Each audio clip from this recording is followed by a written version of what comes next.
안녕하세요. 신앙인으로서 창조와 진화를 어떻게 생각해야 할까요? 결론부터 먼저 말씀을 드립니다. 저는 개신교인으로서 하나님께서 이 세상을 말씀으로 6일 동안 창조하셨음을 믿습니다. 당연히 이후에 노아의 방주를 통해서 모든 생물이 보존되었다는 것도 사실로 믿습니다. 뿐만 아니라 유전자를 통해서 생식하는 모든 생물은 진화라는 원리 아래 놓여 있다는 것을 과학적인 사실로 받아들입니다. 그렇다고 해서 제가 진화론적인 유신론이나 지적 설계론 이런 주장을 하는 것은 아닙니다. 다만 두 가지는 분명하다. 첫 번째, 성경은 하나님의 창조를 말씀하고 있다. 두 번째, 하나님이 우리에게 주신 이성의 빛에 따라서 지극히 당연하게 진화라는 원리를 받아들여야 한다는 것을 가이드로서 말씀드리는 겁니다. 그런데 교회 안에서는 실제로 그렇지는 않죠. 창조론이냐, 진화론이냐, 기독교인에게 이 질문은 그 답이 정해져 있습니다. 당연히 인간의 진화론이 아닌 하나님의 창조론을 선택한다. 이것이 당연한 답변으로 정해져 있습니다. 그리고 진화론은 하나님에 대한 불신앙으로 여겨집니다. 그런데요, 여기에는 함정이 있습니다. 둘 중에 하나, 창조론을 선택하면 진화론을 배척하는 거고, 진화론을 선택하면 창조론을 배척하는 거다. 이러한 전제 자체가 틀렸습니다. 왜냐하면 진화론과 창조론은 다루는 분야가 다르기 때문입니다. 신학에서 전통적으로 창조론은요, 뭘 다루느냐? 하나님께서 이 세상을 창조하신 성경의 기사를 깊이 살피면서 이 세상을 창조하신 그 의미가 무엇이냐. 특별히 우리 인간은 하나님 앞에 매우 특별하게 지음을 받았으며 그래서 우리가 어떻게 살아야 하느냐로 이어지게 됩니다. 실험, 관찰, 검증과 같은 자연과학적 내용을 포함하지 않고요. 창조론은요, 가치와 윤리를 제시합니다. 우리가 어떻게 살아야 하느냐, 그 의미가 무엇이냐, 인생을 어떻게 살아야 되냐, 이런 이야기를 하고 있는 것이 바로 창조론이에요. 그런데 왜 이 창조론과 진화론 둘 중에 하나를 선택하라고 하느냐, 여기에는 약간 사연이 있습니다. 일부의 사람들이 이 창조론을 조금 다른 의미로 사용하기 시작했습니다. 즉, 이걸 하나님의 창조를 과학적으로 증명해내는 이론. 다시요.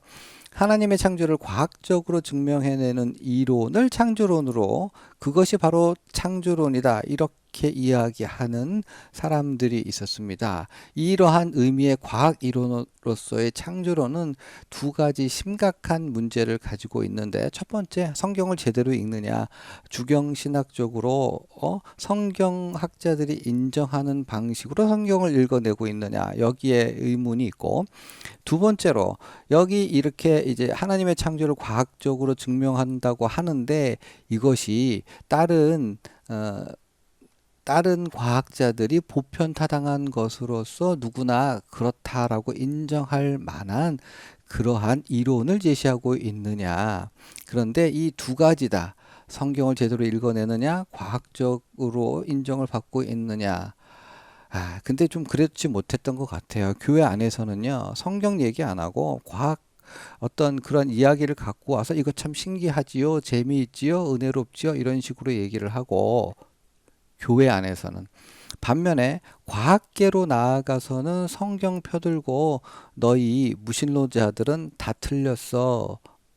성경에 이렇게 쓰였지. 이게 거꾸로 된 거죠. 교회 안에서는 성경 가지고 얘기하고, 과학계에 가서는 논문으로, 논리로 실험과 관찰을 통해서 누구나 보편타당하다고 받아들일 수밖에 없는 그러한 방식으로 이론이 제시되어야 하는 것이 아니겠습니까? 그러니까 창조론을 과학 이론으로서 정립하려는 시도는 최소한 지금까지는 제대로 되어 온 것 같지 않고요.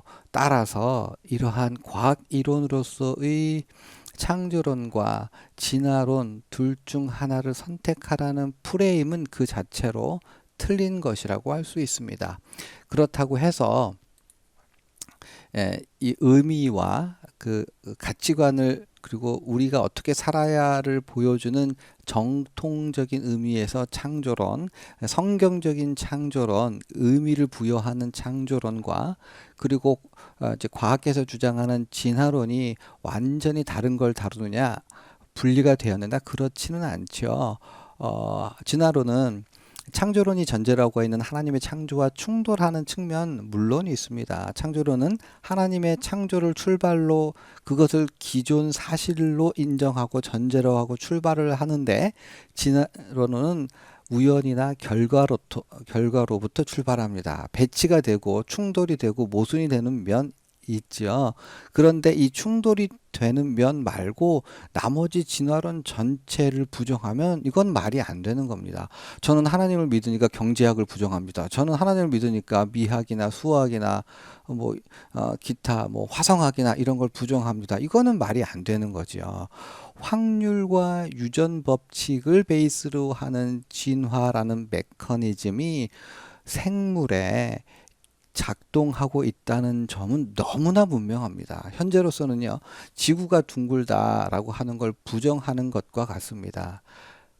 진화는요, 그러니까 진화론의 일부는 물론 충돌하니까 다 받아들일 수는 없지만 이 진화라는 메커니즘 자체는 너무나 분명한 사실로서 부정할 수 없고 당연히 받아들여야 하는 겁니다. 창세기 30장, 31장을 살펴보시면 거기에 야곱과 그 삼촌이 임금 협상을 하는 장면이 나옵니다. 야곱은 열성인자가 발현된 즉 이렇게 뭐 얼룩진 그런 짐승들 쉬운 말로 하면 잘 안 태어나는 얼룩 양과 염소라도 달라고 부탁을 합니다. 왜 그렇게 이 열성인자가 발현된 잘 태어나지 않는 것을 달라고 하느냐? 라반이 하도 약속을 어기고 인심이 고약하니까 이거라도 주시오. 그러니까 그때에 라반이 이제 허락을 하게 되는 것이죠. 왜냐하면 라반은 경험적으로 유전의 법칙을 어느 정도 알고 있었고 따라서 야곱이 이 열성인자가 발현된 것만 자기 몫으로 한다니까 그래 그게 얼마나 되겠어 자기에게 유리한 조건이라고 생각을 해서 야곱의 제안을 받아들입니다. 그런데 이 성경은요, 이 내러티브 전체는 이러한 유전의 법칙을 사실로 전제로 하면서 그것을 초월해서 하나님께서 야곱에게 복을 주셨음을 증거하고 있습니다. 즉 열성인자가 발현된 가축이 압도적으로 많이 태어나게 된 것이죠. 여기에서 야곱은 유전의 법칙을 알고 있었으며 동시에 초월적 하나님의 능력을 믿었다는 사실도 보여지고 있는 것이죠. 자, 결론 들어가는데요. 4,000년 전 사람인 야곱과 라반도 부모의 유전 인자가 자녀로 전달된다는 사실과 그리고 환경에 따라서 다음 개체의 변화를 확률적으로 읽어낼 수 있었어요. 확률적으로 이렇게 되겠지. 그런데 이러한 유전의 법칙과 그 확률에 대해서 이것을 시간으로 길게 잡아 늘린 게 진화입니다. 그러니까 이 진화를 통해서 우리는 몽골인들이 왜 그렇게 눈이 좋은지 인종 간의 피부색이 다르고 눈동자 색깔이 다른지를 설명할 수 있어요. 특정한 환경과 그에 유리한 유전자 그리고 유구한 세월과 격리 이러한 것들이 맞물려 가면서 수많은 진화의 결과를 우리는 너무나도 많이 보게 됩니다. 이것을 부정하는 것은 기독교적인 믿음이 될 수가 없어요. 이성의 빛에 따라서 합리적인 것을 받아들이고 그것을 넘어서는 초월적인 진리에 따라 사는 것을 우리는 믿음이라고 합니다. 야곱과 같이 상식을 받아들이면서 그것 너머의 하나님을 믿고 따르는 것, 그것이 저는 신앙이라고 생각합니다. 그러므로 우리는 하나님의 창조를 믿으면서 동시에 우리의 눈에 분명히 보이는 진화라고 하는 메커니즘을 우리는 당연하게 사실로서 받아들여야 할 것입니다. 자, 여기까지입니다. 고맙습니다.